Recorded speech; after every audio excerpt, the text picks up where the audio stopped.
गणित कक्षा 10 अध्याय 4 द्विघात समीकरण का ये पार्ट 6 है।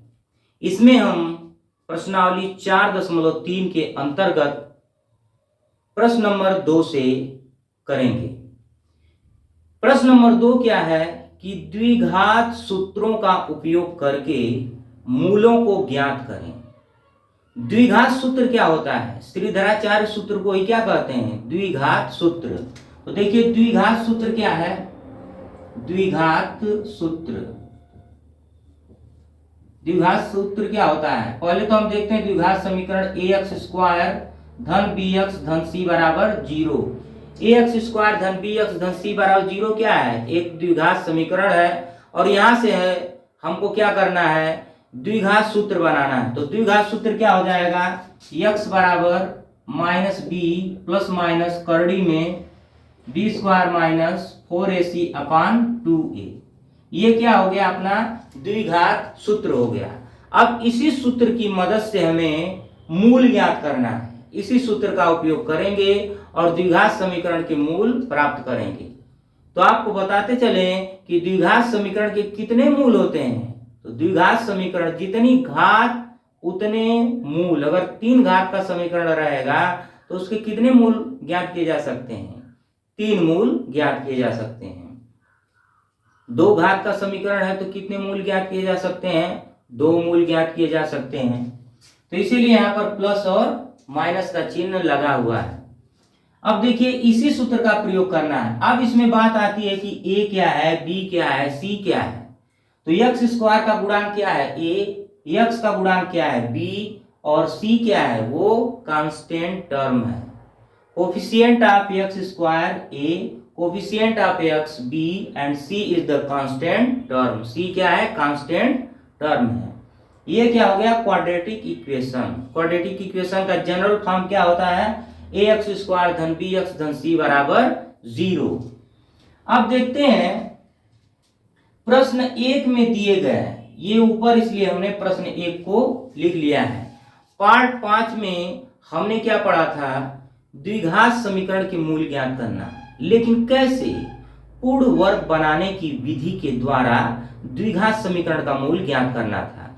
इसमें क्या करना है कि सूत्रों का प्रयोग करके द्विघात समीकरण ज्ञात करना है। द्विघात समीकरण नहीं, उसके मूल ज्ञात करना है। तो देखिए पहला अगर हम समीकरण उठाएं तो पहला समीकरण क्या अपने पास है? 2x स्क्वायर माइनस 7x धन 3 बराबर 0। 2x स्क्वायर माइनस 7x धन 3 बराबर 0।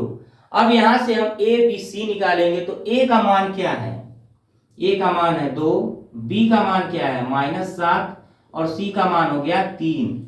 a b c लाइन से हमको देखना है a b c। एक निश्चित क्रम में रहता ही है ax स्क्वायर धन bx धन c बराबर 0। तो जो चिन्ह है उस चिन्ह के साथ हम रखेंगे। a बराबर 2, b बराबर माइनस 7 और c बराबर 3 हो गया। अब देखिए x बराबर हम क्या रखेंगे? माइनस बी, माइनस और यहाँ पर माइनस प्लस माइनस करड़ी में b स्क्वायर यानी माइनस 7 का स्क्वायर माइनस 4 गुणे a का मान है 2 और c का मान है 3 और बटे क्या है? 2a। a का मान क्या है? 2। इसी सूत्र को आप अपने दिमाग में बैठा लीजिए। बहुत ही इंपॉर्टेंट सूत्र है। अगर जिन विद्यार्थियों को गुणनखंड करना नहीं आता है और कहेगा कि आप दिए गए समीकरण का गुणनखंड करें तो आप इसी सूत्र का प्रयोग करके गुणनखंड ज्ञात कर सकते हैं। यानी हमको x का मान याद करना है। ये भी एक प्रकार का क्या है? गुणनखंड करने की विधि है। गुणनखंड करने पर क्या प्राप्त होता है? मूल प्राप्त होते हैं, x के मान प्राप्त होते हैं। और अगर कह देगा कि गुणनखंड विधि से लगाइए यानी मध्य पद को 2 भागों में तोड़ करके, तब हम इस विधि से नहीं लगाएंगे। बस कहेगा मूल ज्ञात करिए, तब हम इस विधि का प्रयोग करके गुणनखंड कर सकते हैं। तो x बराबर ये हो जाएगा माइनस माइनस प्लस तो 7, ये प्लस माइनस करड़ी में 7 सते 49 और ये माइनस 4 दुना के 8 त्रिके 24 और बटे 2 दुना के 4। तो x बराबर क्या हो जाएगा? ये हो जाएगा 7 प्लस माइनस 49 में से 25 जाएगा, कितना होगा? अरे 24 जाएगा, 25 आ जाएगा और बटे 4। अब देखिए x बराबर क्या हो जाएगा 7 प्लस माइनस 5/4।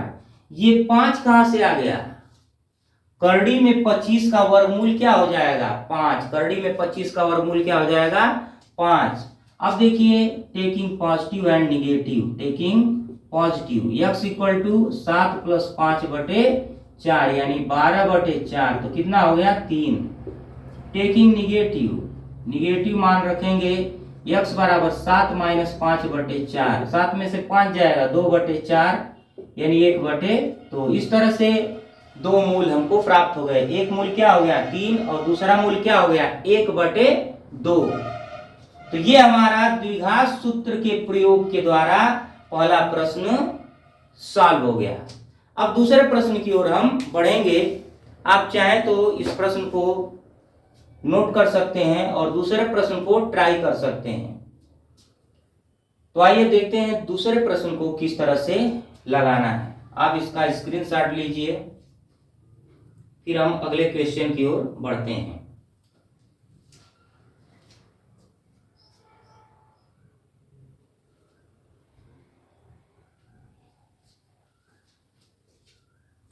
तो देखिए हमारा दूसरा प्रश्न क्या है। हम दूसरे प्रश्न की ओर बढ़ते हैं और दूसरा प्रश्न लगाने का प्रयास करते हैं। दूसरा प्रश्न हमारा है दूसरे का और पहले का दूसरा है। दूसरा प्रश्न हम लोग कर रहे हैं और ये पहले का दूसरा है। इसी प्रश्न को हमको लगाना है कैसे, द्विघात सूत्रों के प्रयोग के द्वारा। 2x² धन x माइनस 4 बराबर 0। यहां से a बराबर 2, b बराबर 1 और c बराबर क्या हो गया -4। अब इसी सूत्र का प्रयोग करना है। वहां से x बराबर क्या हो जाएगा -b यानी कि 1 और प्लस माइनस करड़ी में b² यानी 1 का स्क्वायर -4 गुणे a का मान है 2 और c का मान क्या है -4 और बटे 2 गुणे 2।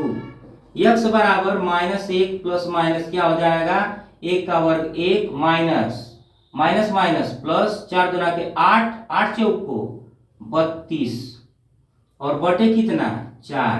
x बराबर -1 प्लस माइनस करड़ी में 33/4। यही हमारा क्या हो गया आंसर हो गया। अब देखिए यहां से दो मूल है, एक प्लस और एक माइनस। x के दो मूल मिलेंगे। क्यों मिलेंगे भाई, क्योंकि द्विघात समीकरण है। तो द्विघात समीकरण के कितने मूल प्राप्त होते हैं, दो मूल प्राप्त होते हैं। आइए अब क्वेश्चन नंबर 3 की ओर हम बढ़ते हैं। क्वेश्चन नंबर 3 में क्या है 4x² धन 4 करड़ी में 3x और धन 4 बराबर 0। ठीक, तो a बराबर हो गया 4, b बराबर क्या हो गया 4 करड़ी में 3 और c बराबर हो गया 4। x बराबर -b, ये देखिए -4 करड़ी में 3 हो जाएगा प्लस माइनस करड़ी में b² यानी 4 करड़ी में 3 का क्या स्क्वायर -4 गुणे a का मान 4 और c का मान भी क्या है 4, 4ac। ठीक, अब देखिए 4x² धन 4 करड़ी में 3x धन, यहां पर 3 है, यहां पर 3 दिया हुआ है प्रश्न में। तो c बराबर यहाँ हो जाएगा 3, यहाँ हो जाएगा 3। देखिए अपान कितना हो जाएगा 2 गुणे a का मान है 4। अब देखिए x बराबर हो जाएगा -4 करड़ी में 3 और प्लस माइनस 4 का वर्ग क्या होगा 16 और करड़ी में 3 का वर्ग, करड़ी में 3 को करड़ी में 3 में गुणा करेंगे क्या हो जाएगा 3। तो 16 का 3 में गुणा करेंगे कितना हो जाएगा 16 के 16, 16 दूनी 32, 16 तिया 48, 48 हो जाएगा। तो 48 माइनस 4 चौका 16, 16 32, 16 तिया 48 और बटे 8। तो x बराबर क्या हो गया -4 करड़ी में 3 प्लस माइनस 48 में से 48 गया 0 और बटे कितना 8। अब देखिए x बराबर क्या हो गया -4 करड़ी में 3 बटे 8। तो x का मान यहां से कितना मिल जाएगा 4 गुना के 8, x बराबर हो गया माइनस करड़ी में 3 बटे 2।